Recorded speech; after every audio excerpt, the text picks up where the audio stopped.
अच्छा, bypass surgery के दौरान होता क्या है, आप अगर लेमैन टर्म्स में बता सकें?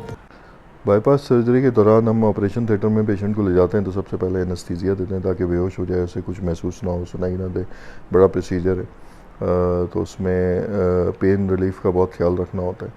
इसके बाद हम सारे अपने प्रोटोकॉल्स पूरे करके नीट क्लीन करके पेशेंट को यहाँ से एक कट लगाते हैं सेंटर बोन में, ताकि अंदर अप्रोच किया जा सके हार्ट को। इससे स्पेशल इंस्ट्रूमेंट्स होते हैं, अब तो बड़ा सब इक्विप्ड हो गई हैं सारी चीज़ें। तो उसमें अंदर जाके फिर हम एक आर्टरी हार्वेस्ट करते हैं इस जगह से, इसको IMA कहते हैं, इंटरनल मेमोरी आर्टरी। ये प्रूवन है कि इसकी पेटेंसी, इसका लंबा चलना सब ग्राफ्ट से ज़्यादा होता है।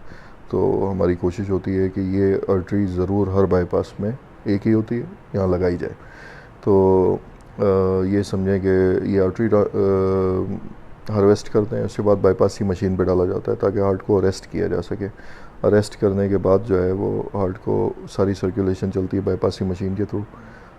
इसमें ध्यान रखा जाता है कि सारी बॉडी की सप्लाई है, मुख्तलिफ टेस्ट बीच में होता रहता है जिसमें वो इक्वलेंट रहे, बिल्कुल ऐसी रहे जैसे नॉर्मली हार्ट पंप कर रहा होता है। इसमें उमूमन 50-60 मिनट्स का ये प्रोसीजर होता है जिसमें मशीन पे होता है पेशेंट।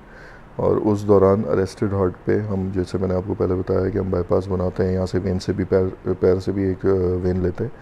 तो उसमें एक हिस्सा लगाते हैं मेन शरेआन पे, एक हिस्सा ब्लॉकेज के बाद। इसी तरह ये जो आर्टरी ली है इसको भी ब्लॉकेज के बाद ज्वाइन कर देंगे।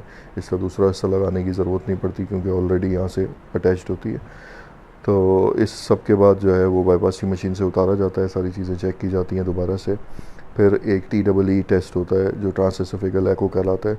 इसको ऑपरेशन थिएटर के अंदर ही देखा जाता है मुंह से प्रोब डाल के इको के ज़रिए कि सारी चीज़ें फंक्शनिंग सही कर रही हैं या नहीं। उसके बाद ड्राई किया जाता है पेशेंट, माना उसकी जितनी ब्लीडिंग सब चीज़ें कंट्रोल करके दोबारा चेस्ट क्लोज कर दिया जाता है।